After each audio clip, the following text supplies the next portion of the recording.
Ano yan yung perilyan mo? So, in this case,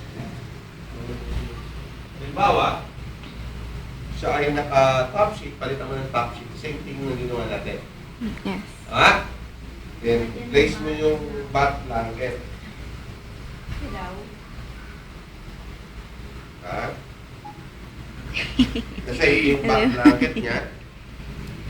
Okay? Yung lalaki, Urina. urina. Pag bedpan, sa babae. Babae and poop. Okay? So, hindi mo na kailangan nakapuyang-yang to, pwedeng ganyan. Yung patient usually nakapajama. Kung nakapajama yan, loose. Okay? Loose, and then, yung kanyang penis, maybe, remove. Hindi tatanggalin. Penis may be,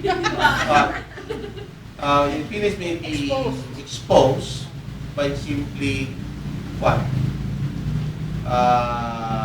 Yung pinaka, Famous lang.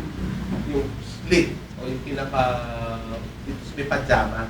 Meron naman yun doon. So, of course, may gloves ka. Okay? Paalam ka. Sir, my name is Alex. I'm your caregiver and I'm going to I am tasked to provide you with a bath. Explain the procedure. First and foremost, I'm going to ask you to urinate or defecate. Minsan, tinatimingan mo yan. Ano tinatimingan? Pagka sa umaga, yung pasyente nakawiwi na, nakauuna, nakatayo. Okay na yun. Ita-timing mo yun. Pag pinaligo mo ng first thing in the morning at hindi pa nakakawiwi at hindi nakakaupo, magpapalit ko rin tayo. Tama? So, kung ganyan, kung kaya ng patient na kunin yung kanyang birdie, kung kaya mong kuhanin yung birdie, siya mismo ang maglalagay noong ng bird niya sa penis. Right? Pero to, nasa ilalim to. Kaya nga ito yung flat. Pwede siya mag-rest in between the legs. And then, pabayaan mo siyang gano'n. Pag sinabi niya na, he is done, okay. Pwede ka na rin mag-provide ng perineal care doon sa may penis. With the use of your mittens, diba? Kung yung mittens mo na-perform sa hand mo, pwede siyang warm, soapy water, lagay mo yung mittens mo, i-insect na doon naman po naman. Isang circle lang, ha? Sir, dito ka sa side na yan. Yes. Hindi ba nakaganon mo? Kung ini nakaganyan, at nakaganyan siya, of course, hindi mo naman naka-expose. Hindi ko masakit yan, sir, nababanat, pababa. Kasi, kung nakaganyan yan, mittens, Sipin. Isang Pwede sa ikot lang. ganitong repeat as necessary. Okay? Warm water. With warm soapy water. And after that, Ang laki rin yun. with the use of another washcloth, you rinse it. Diba? Ni-rinse mo yan. Kung yan naman nandyan, okay na. Ginesyo mo, nanggalang, dinispose mo na to. Okay? Now, total, tapos na siya ng wiwi, o kaya ng uo, nag-perineal care ka na. Pero iibahin natin yung discussion natin sa perineal care. This is more of preparation pa lang for bedtime. Yung materials mo is nandyan lahat. Okay? Nandyan sa chair or your side table mo. Okay? Bedpan, kung kailangan niya. Okay? Bed protector. Okay? Meron kang towel. Meron kang rubber sheet. At meron kang basing of warm water. Meron kang mga mittens na nandyan. Okay? Nandyan din yung pajama, nandyan yung diaper, nandyan yung lotion, or kung ano mong kanik-kanik na gagamitin niya. Okay? Una, ang nilinis mo sa kanya, kasi yung towel mo.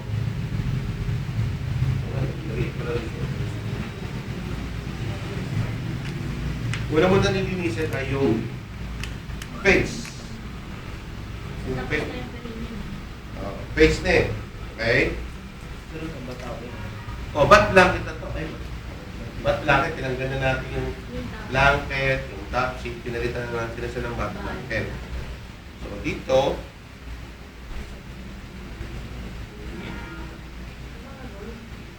okay, pwedeng i-lift mo yan dito ng konti, and then, back. Yan. Then, you have your mittens. So, ito, no? May miso. Okay. Start muna tayo with the face. Right? Maaring nakapag-shampoo na siya, nakapag-shave na siya, nakapag-oral care na. Right? Then, ito naman, pwede rin sabihin natin complete ba? Okay? Kasi may sabon. Pag walang sabon, partial bath lang. Right? So, ang key lang doon is you do not need to make the water too soapy para hindi siya madali siyang manlawan. So, usually yung face, hindi natin ginagamitan ng sabon. Right? More on preference ng patient. Kung gagamitan ng sabon. So, kung gamitan mo siya ng sabon, liquid soap. Diba? Sa atin, may liquid bar soap. Kasi iba nila, more on liquid soap. Diba? Kung ito yung mo, meron kang dalawang basin, di ba? Diba? Isang basin for na merong soap, yung isa parang merong pang rinse. Kung basa to, okay, start muna with the face. Okay? Ang first part doon na linisin mo ay yung part ng eyes. Eyes, from inner canthus to the outer canthus. Yung side na ginamit ko, yung side, ganito. Wash. Okay. After that, yung part ng nose bridge. Parang sa baby. Parang sa baby rin. Pwede rin cotton ang gamitin. Ha? Pwede rin cotton. Sa part ng nose, basta pag nagamit mo, wash. Okay. Part ng face, ng mouth, Outward. palabas ang palabas. Okay? And then, wash. Sunod ay from here. Okay? From here, going to here, then back of the ear. Parang nag-stroke. Yung iba ginagawa, O kaya gawing erase. kaya nga itong ginagawa, stroke sa isang side from here. Dito ka naman.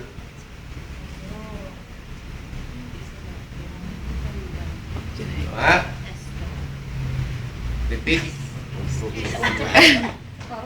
Then repeat as necessary. Okay? And then, with the towel na nandun sa kanyang mukha, inang pang-papatry mo. Diba? Cute mo. Gaganunin mo, no? Okay? Pero, don't forget yung part ng neck. Yeah. Ha? Kaso, meron pa siyang gown eh. Baka may gatas. Tama? Hindi muna natin sa, more on sa face muna eh. Ha? So, after that, set aside mo yan. Kuhanin mo to. Okay? Then, assist mo yung patient to remove yung kanyang upper garment. Diba? Kung affected yung part na yon, you start with the unaffected. Unaffected. Yeah. Okay? Unbottom mo Undressing. muna siya. Okay?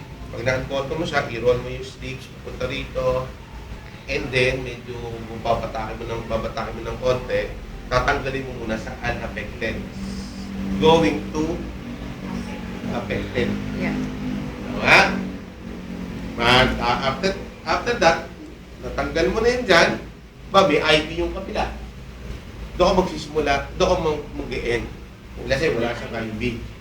Then, yung sa may part ng baba, kanina, natanggalan na natin siya ng diaper, o yan ang bibi na buko. Natanggal na rin natin yung pajama. Okay? So ngayon, with yung towel na to, you will place this towel like this. Okay? With your mittens, Okay? Form sa yung hand mo. Ang gagawin mo dito, ipo-fold mo ito yung back blanket. Purpose of the back blanket is para hindi ginawa yung patient. Okay? So hanggang expose mo ngayon yung Upper extremity. kung siya ay labas na yung dibdib niya. Okay? Kung dito lang naman. Okay? So yung mittens mo gano'n, for this purpose, ililit ko to. Okay? Kapag nililis mo yung chest na gano'n, covered pa rin siya ng towel. Kaso hindi nyo makikita kapag nakatakip to. Assuming na ito ay may towel on top, okay? Before mittens to your hand, okay? Kailangan may sabon, sabunan mo, okay? Pag nakaform siya ng mittens dyan, okay? Start ka muna dito sa may part ng neck. Tama? Neck. Okay? After that, part of the chest. Okay? Okay? Then, ribs. Okay? Ribs. Okay? Now, after that, punta ka na rin dito sa may part ng abdominal area. Okay? Dome shape. Kasi pag nangyayat, pat and dry. Tapos, bababa mo ito ulit. Okay? Hanggang dito sa may hip area, expose mo naman to. So, yung abdominal area, okay? Yung sa abdominal area, kasi dito yung itong mga gilid na to, so sinasabunan mo yun dyan. Okay? Part by part. Diba? Okay? After that, palit ka ng mittens, i-rinse mo siya. Okay? Tapos, pat, then dry. Tapos, balik mo to. Tanggalin mo to. Okay? Maglagay ka ngayon ng rubber sheet na lengthwise para dito sa may hand ng patient. Okay? Kailangan. Unahin mo siya with towel. Yung towel na yun ay nakakover hanggang sa may kilikili at nakaganyan. Pero, yung patient ay covered pa rin siya. Okay? With your mittens, yan. Magwa ko din ng mittens sa hand mo. Okay? Basa na to, ha? Okay? May soap na rin to. Okay, Marin, babasahin mo muna. Basahin mo muna. After mo mabasa, may soap na siya. And then later on, ay what? Ang pinakamarami dito, yung kamay. Kamay, tsaka yung kilikili. So, at the same time, to aid in circulation, okay, may warm water to, meron siyang 4 na sign. Anterior, lateral, posterior, medial. Medial. Anterior, posterior, lateral, medial. So, kunin mo yung ganong direction. Okay? You may be carrying on your arm like this. Okay? So, strap mo siya from here. Papunta sa heart. Para circulation. Taas. To back. Anterior, lateral, posterior, and then medial. Repeat as necessary. Sabunan mo siya ulit. Bisan yan, pag-nurse ka pa dyan. So, bisan yung iba ginagawa, talagang medyo pabalik-balik na dito eh. Diba? Hindi parang malibag. Oo, madidipag mo ng ganyan. Tapos, pupunta ka ganun dito. Okay. Then, follow mo yun dito. Yung may bandang balik, likod ng balikat, pwede naman mamaya eh. Patay dyan. And then, later on, yan. Wash. Then, part ng kilikili. Pwede mo muna sabon. Lagay mo dito sa, mittens. Huwag mo lagay yung sabon diretso sa kilikili. Hindi naman. So, dito, para mawala yung body odor niya. Diba? So, So after that, ang kinga natin dito, you do not need to make the mittens that soapy. Pag masyadong masabon, mahirap panlawan. Okay? So yan. Since sinabon mo, napasa mo siya, sinabunan mo, panlawan mo. So gumamit ka ulit ng panibagong mittens to rinse. Okay? Check mo kung may mga sabon-sabon pa. So dito, pwede mo siyang i-rinse to mga twice. Okay? After that, itong ginamit mo dito, ito ang pang pot then dry. Okay? So, pwede mo itong tanggalin or you may need another set of towel and rubber sheet because you're going to do the other side. Kasi yung isang basin mo na may warm water and soap mo yung kamay niya. I-soap mo yan for about mga 5 minutes kasi masyadong matagal yung 5 minutes. Natin mo 1 to 2 minutes. Yes po. Pwede bang since nandiyan ka sa dito side, eto muna unahin mo, tapos nasusunod na side dito, o kailangan talaga ganun. Ganun. Hindi ba pwede yun? Talagang Hindi siya kagaya ng Lenin na. Dito. Habang nakababad to, punta ka sa other side. Punta ka sa other side. Naglagay ka rin ng rubber sheet, towel, meron kang mittens. Ito naman ay overbed table, madali mo nagikutan. May gulong. Okay? So, ganun. Anong ginawa mo rito?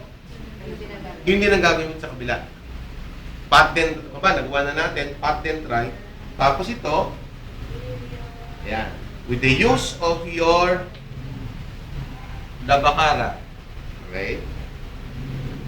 Or your brush. Meron tinatawag na pang-brush scheme. Right? Meron. Daling ginagamit ko siya sa mga kuko. Diba? Diba? So, pwede mo, with the use of your labakara, pwede mo ito yung panglinis mo na. Okay? Katulad din yung hand washing na ginawa niya. Kaso hindi naman siya hindi naman makakapag-ganon. So, you may be, instead of using the other hand to do this, ang ginagawa mo pang friction. Kasi yung pag sa hand washing, ang nangyayari doon is chemical and mechanical. Chemical because of the effect of water and soap that helps to remove the dirt. At the same time, yung friction is when you rub two surfaces, nagpo-produce siya ng heat or there is a mechanical effect, we call it friction. So, ito ginagamit mo pang linis mo sa kamay. Diba? O kaya, yung kamay mo mismo, maaaring ginagamit ko panlinis to, okay? And then, ang uli na yan ay yung fingertips. Diba? Kung medyo mahaba yung kuko, with the use of your orange stick, tanggalin mo yung mga dirt. Okay? Diba? Wala tayong right para magputol ng kuko. Baka diabetic yan. Diba? Main purpose nung warm soapy water, maaaring may moisturizer yan, hindi sabon na pwede mo cause ng dryness. It remove yung dirt on the hand. Right? So after that, sapunan mo na yun dyan, tapos palit ka, banlawan. Diba? Pag napanlawan, pot then dry. You go to the other side. Diba? Kung ano yung ginawa mo sa hand and fingers niya, nag-hand washing ka dito, you do it on the other side. Right? Okay. Tapos yan, i-dispose mo na ito ngayon. Tatanggalin mo na ito ngayon. Okay? And then, ililipat mo naman ito saan? Sa kabila. Tapos na pala sa legs. Yan. And then, part. Yan. So, lalagay mo siya sa may ilalim. Okay, sa may ilalim na yan. Then, lagyan mo ulit ng towel.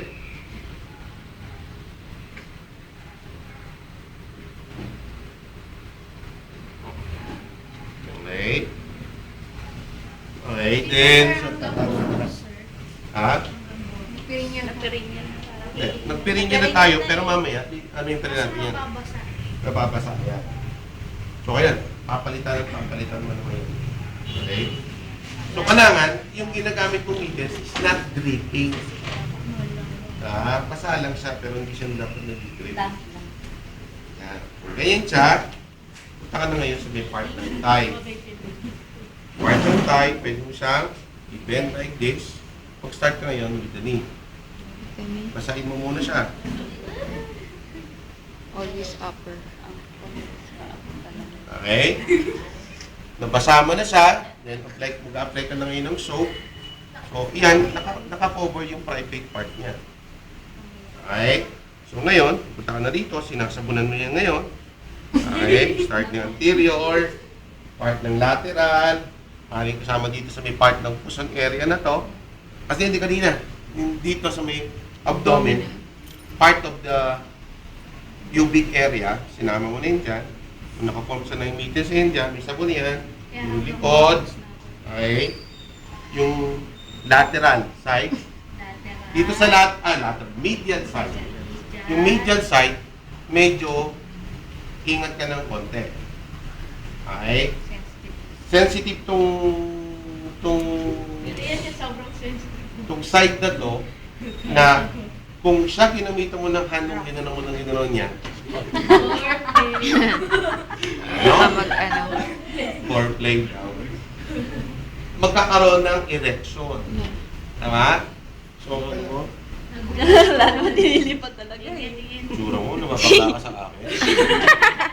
So, kung ganyan, so, kung babae mo lalaki, sa may side, okay, pay attention to back ng knee, okay, pang direction ng pataas, diba? Anterior, lateral, posterior, and then medial. Okay? Long, firm stroke. Okay? Kung may sabon yan, rinse with the use of your mittens. Okay? Rinse mo siya 2 to 3 times. Okay? After yung ma-rinse, pat and dry mo siya. Okay?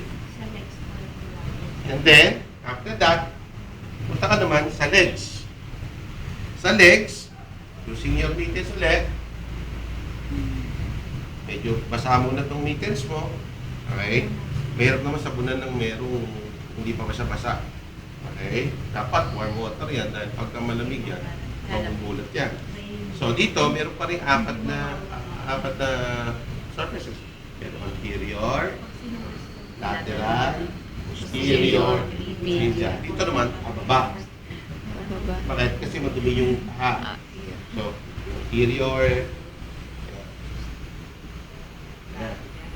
Kung siya ay nasabunan, banlawan. Pagkatapos banlawan, pat then dry. After mo pat and dry, yung tubig dito, you need to change yung bath water as necessary. Kung masyadong madumi na siya, palit. Kaya ka meron pang ample supply of water. So, kung na-rinse mo na yan, bababad mo yung paa. Okay? Tapos, nakalagay yan. As instruct the patient na kung malikot. Okay? Kasi mag-skip yan. Tapos, kung yung ginawa mo dito, punta ka doon sa kabila. Ganun din ang gawin mo. Habang nakababad yun doon, punta ka naman dito with the use of your brush o kaya with use of your mittens, you can scrub the foot. Okay? You can scrub the foot. You can soak. After mo siyang na-soak, palit, rinse,